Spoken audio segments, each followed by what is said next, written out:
আউযুবিল্লাহি মিনাশ শাইতানির রাজিম। বিসমিল্লাহির রাহমানির রাহিম। সূরা মুজাম্মিল। আয়াত 17। অতএব যদি তোমরা কুফরি করো, কি করে আত্মরক্ষা করবে সেদিন যেদিন শিশুদেরকে পরিণত করবে বৃদ্ধে। আয়াতের তাফসীর। অতএব যদি তোমরা অস্বীকার করো, তাহলে কি করে আত্মরক্ষা করবে সেই দিন যেদিন কিশোরকে বৃদ্ধে পরিণত করে দেবে। এক হলো এর বহুবচন। কিয়ামতের দিন কিয়ামতের ভয়াবহতায় শিশুরা সত্যিকারেই বৃদ্ধ হয়ে যাবে। অথবা কেবল উপমা স্বরূপে রকম বলা হয়েছে। হাদিসেও এসেছে যে কিয়ামতের দিন আল্লাহ আদম আলাইহিস সালাম কে বলবেন, তোমার সন্তানদের মধ্য থেকে জাহান্নামীদেরকে বের করে নাও। তিনি বলবেন, হে আল্লাহ, কেমন করে? মহান আল্লাহ বলবেন, প্রত্যেক 1000 থেকে 999 জনকে।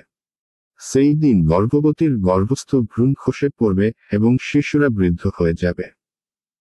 ব্যাপারটা সাহাবায়ে কেরামদের নিকট বড় কঠিন মনে হলো এবং তাদের চেহারা ফ্যাকাশে হয়ে গেল। তা দেখে রাসূল সাল্লাল্লাহু আলাইহি ওয়াসাল্লাম বললেন, ইয়াজুজ মাজুজ সম্প্রদায় থেকে 999 জন হবে এবং তোমাদের থেকে একজন। আল্লাহর দয়ায় আমি আশা করি সমস্ত জান্নাতীদের মধ্যে আমরা অর্ধেক হব।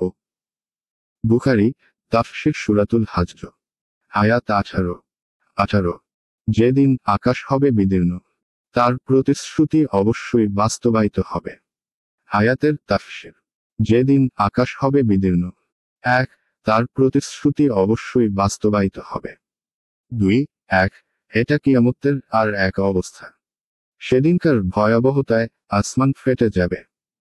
2 অর্থাৎ আল্লাহ তাআলা মানুষের মৃত্যুর পর পুনর্জীবিত করা, হিসাব নিকাশ এবং জান্নাত জাহান্নামের যে প্রতিশ্রুতি দিয়েছেন তা অবশ্যই ঘটবে।